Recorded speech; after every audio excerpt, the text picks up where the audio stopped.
In this video, we'll be discussing the parallel axis theorem, its expression, and how do we derive that parallel axis theorem, and also its physical significance, that what does it concludes and why do we write the parallel axis theorem, with some examples, numerical examples. And let us start. So this is the parallel axis theorem, which says that the moment of inertia of a system about an axis which is not passing through the center of mass, but that axis is parallel to one of the axes which is passing through the center of mass. So the moment of inertia of this system about this axis AB, which is not passing through the center of mass, but this axis AB is parallel to one of the axes which is passing through the center of mass. So the moment of inertia about this axis AB would be equal to the ICOM, which is the moment of inertia about this axis which is passing through the center of mass, plus the value which is m into d square, where m is the mass of the system and d is the distance between these two parallel axes. So this is very important, that moment of inertia, that parallel axis theorem tells us about the moment of inertia of the system about such an axis which is not passing through the center of mass, but that axis is parallel to one of the axes which is passing through the center of mass. Now what is the proof of parallel axis theorem? So to prove this parallel axis theorem, let us consider a system which has n number of masses, and this is m1, m2, m3, m4, and there are n number of masses. Now this is the center of mass of the system, and this is the axis which is passing through the center of mass of the system, and this axis is obviously passing through the system, or it is not passing through the system. It doesn't matters, but what matters is the fact that this axis is parallel to the COM axis, and this axis is separated by a distance of d from COM axis. Now we have to find out the moment of inertia of this system about this axis.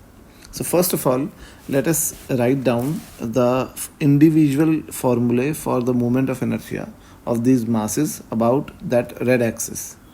So I1 is the moment of inertia for the first mass m1, and you can see the distance of first mass from this axis is r1 plus d.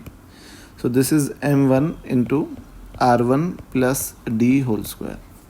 Now I2 is for mass m2, and its distance would be d minus r2.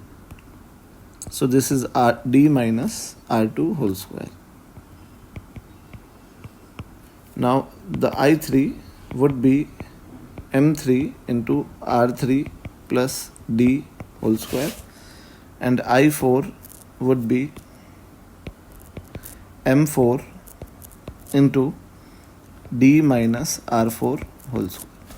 So similarly, if we add up all of these, so the total moment of inertia I would be equal to m1 r1 square plus m2 r2 square up to mn rn square plus m1 plus m2 up to mn into d square plus m1 r1 d plus minus m2 r2 d plus minus. Why I'm writing this plus minus is due to the fact that it is not necessary that mass 1 is on this side only, it can be at this side also. So I'm writing it arbitrarily and considering that any mass can be on any side of the center of mass axis. So this is m2 r2 into d, and this is up to, this one is m3, so this is up to mn rn into d. So taking out this d as common, so we know that if we take out this d as common, so the sum of mass moment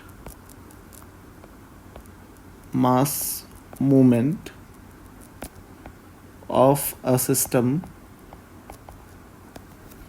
about of the masses of a system about their COM is equal to 0. So this is M1 into plus minus M1 R1 plus minus M2 R2 plus minus M3 R3 up to Mn Rn would be 0. So this is the sum of mass moments, and this would be 0 about center of mass. So the remaining terms would be M1 R1 square. In fact, this is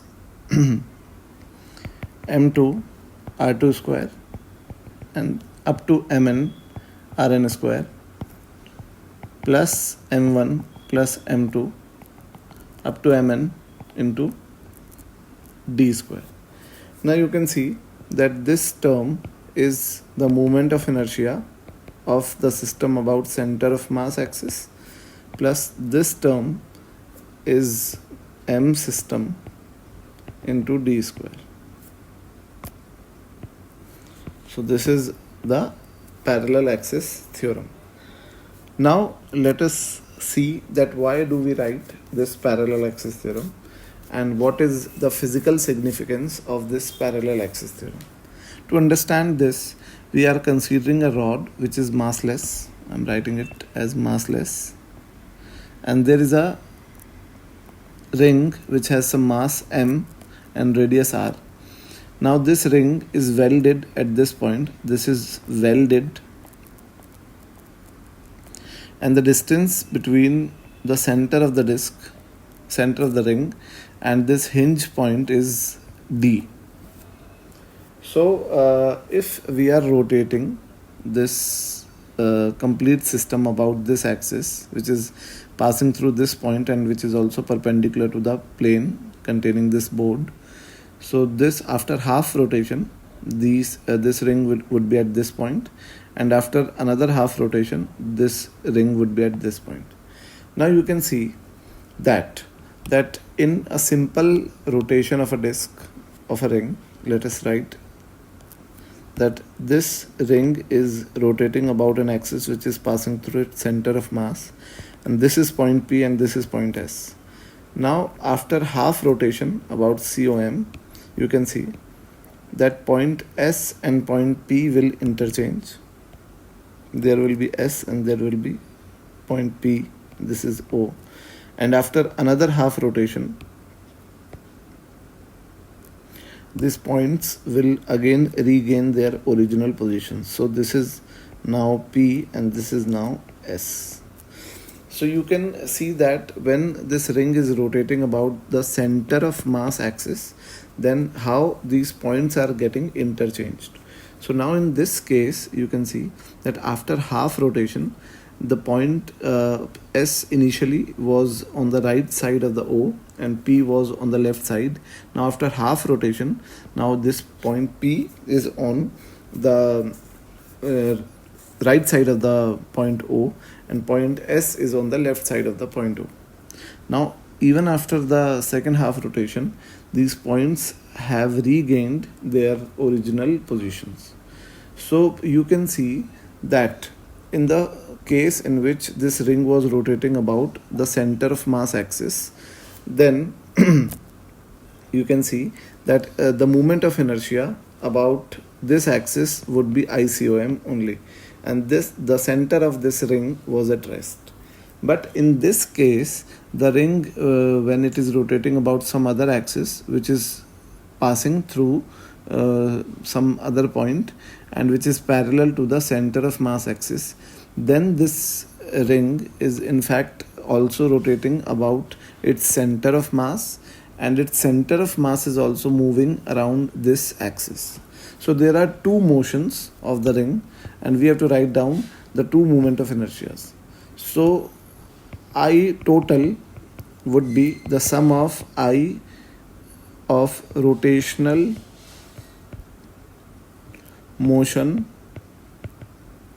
about COM as well as I revolutional motion of COM about the other axis. So I total would be, this would be ICOM and this would be MD square, considering the ring as a point mass which is concentrated at its center of mass containing a mass M, and the distance of this point mass from this axis is D. So its moment of inertia would be md square. So when a system is rotating about an axis which is not passing through the center of mass, but that axis is parallel to the axis which is passing through the center of mass, then that system is performing two motions. The first motion is the motion of rotational motion, and that rotational motion is about center of mass of the system, as well as the second motion is of the revolutional motion, and that revolutional motion is of the center of mass about some other axis. So the total moment of inertia would be the sum of these two moment of inertias, and hence we write the total moment of inertia as ICOM plus md square. So what the parallel axis theorem tells us that when this system is rotating about an axis which is not passing through the center of mass, then it is performing two motions, and hence we have to write down both the moment of inertias, which signifies both the motions. Now some examples of application of parallel axis theorem. So in the first case, you can see that there is a disk, and this disk has an axis which is passing through its periphery. Now we have to find out the moment of inertia about this axis, and we already know the moment of inertia about its center of mass. So we can write down that I is equal to ICOM plus mr square, where r is the distance between these two axes. So I would be equal to ICOM. ICOM is mr square upon 2 plus mr square. So the moment of inertia of this disk about this axis is equal to 3 by 2 mr square. Now in the second case, there is a rod, and we have to find out the moment of inertia of this rod about this axis. We know that the moment of inertia of the rod about center of mass is ml square by 12. So we can write that I is equal to ICOM plus md square. Now I is equal to ICOM, which is ml square by 12 plus m, and d is the distance between these two axes, which is equal to L by 2. So this is ml square by 4. So the moment of inertia of this rod about this axis, which is passing through its corner, is ml square by 3. Now for the solid sphere, you can see that the moment of inertia about this axis is, let's suppose, I, and about this axis is ICOM. So I is equal to ICOM plus m, this distance is r, so mr square. So I is equal to ICOM is 2 by 5 mr square plus this is mr square. So I is equal to 7 by 5 mr square. So now let's move on some of the questions which are based on parallel axis theorem.